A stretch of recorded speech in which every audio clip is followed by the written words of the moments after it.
श्री कृष्ण कहते हैं, जब जीवन के बादल इतने घने हो जाएं कि कुछ दिखाई न दे, तब धैर्य ही तुम्हारा दीपक है। और याद रखो, हर अंधकार अंततः प्रकाश के आगे झुकता है। बहुत से लोग इस संसार में ऐसे दौर से गुजरते हैं जब उन्हें लगता है कि अब कुछ बचा ही नहीं है। जैसे जीवन एक अंतहीन रात बन गया हो, जहां न कोई उम्मीद बची है न कोई रास्ता। हर तरफ सिर्फ निराशा, अकेलापन और टूटन।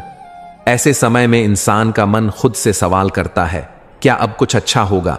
क्या ये अंधेरा कभी खत्म होगा? पर यही वो समय होता है जब श्री कृष्ण का ये सच्चा उपदेश हमें थामता है। हर तूफान के बाद एक सवेरा जरूर आता है।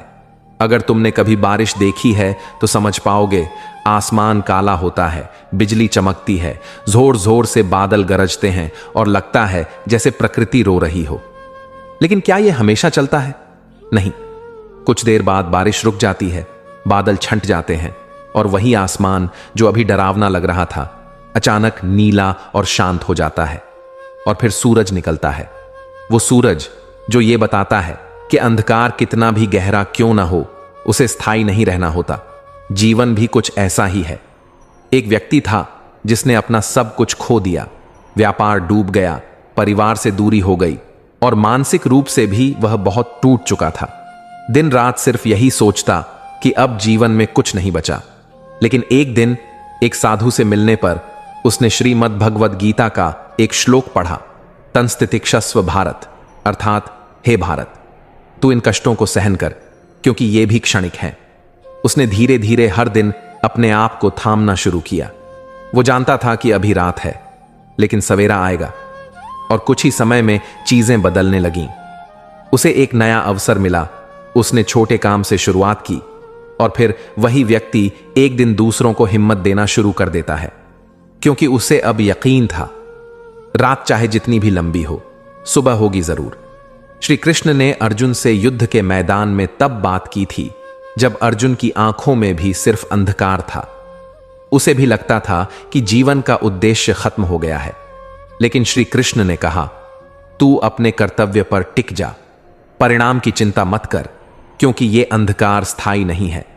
तो जब तुम्हारा जीवन बिखरा हुआ लगे, जब तुम्हें लगे कि अब रास्ता नहीं बचा, तब ये मत भूलना कि ये सिर्फ एक तूफान है और तूफान कभी भी आसमान को स्थायी रूप से ढक नहीं सकते। तुम्हारी हर मुश्किल, तुम्हारी हर रात दरअसल तुम्हें अगले सवेरे के लिए तैयार कर रही होती है। इसलिए जब जीवन सबसे कठिन लगे, तब भीतर से एक स्वर उठाना, यह भी बीत जाएगा, और फिर मुस्कुरा देना, क्योंकि तुम जानते हो सूरज निकलने वाला है।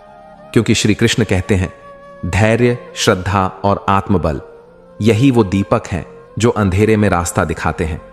सूरज तो तुम्हारे ही भीतर है, बस बादल छंटने की देर है। इसलिए चलो, थोड़ा रुकें, थोड़ा सहें, पर रुकें नहीं, क्योंकि अगली सुबह शायद तुम्हारे जीवन की सबसे खूबसूरत सुबह हो। श्री कृष्ण कहते हैं, जो बिखरता है वही अपने भीतर की गहराई से मिल पाता है। जीवन के घाव आत्मा के सोए हुए बल को जगाते हैं। कभी कभी जीवन ऐसे मोड़ पर लाकर खड़ा कर देता है जहां सब कुछ चूर चूर हो जाता है। रिश्ते टूट जाते हैं, सपने बिखर जाते हैं और हम खुद को किसी टूटे हुए आईने की तरह महसूस करने लगते हैं, जिसमें न खुद की तस्वीर साफ दिखती है, न कोई भविष्य। ऐसे समय में यह समझना बहुत कठिन होता है कि जो कुछ हो रहा है वो क्यों हो रहा है। दिल सवाल करता है, मैं ही क्यों? मन चीखता है, क्या मैं इतना कमजोर हूं कि बिखर जाऊं? लेकिन अगर ध्यान से देखो तो जीवन का यही बिखराव तुम्हारा सबसे सुंदर निखार भी बन सकता है। सोचो मिट्टी के एक साधारण बर्तन को। जब वो पहली बार चाक पर चढ़ता है तो उसका कोई आकार नहीं होता।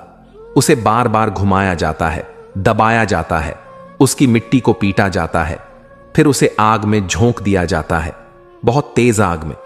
लेकिन जब वो आग से बाहर आता है, तब वो साधारण मिट्टी का टुकड़ा नहीं होता, वो एक सुंदर, मजबूत और उपयोगी बर्तन बन जाता है।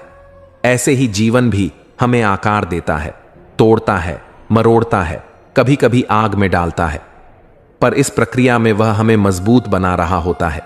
जब इंसान दुख से गुजरता है तब उसमें एक गहराई आती है।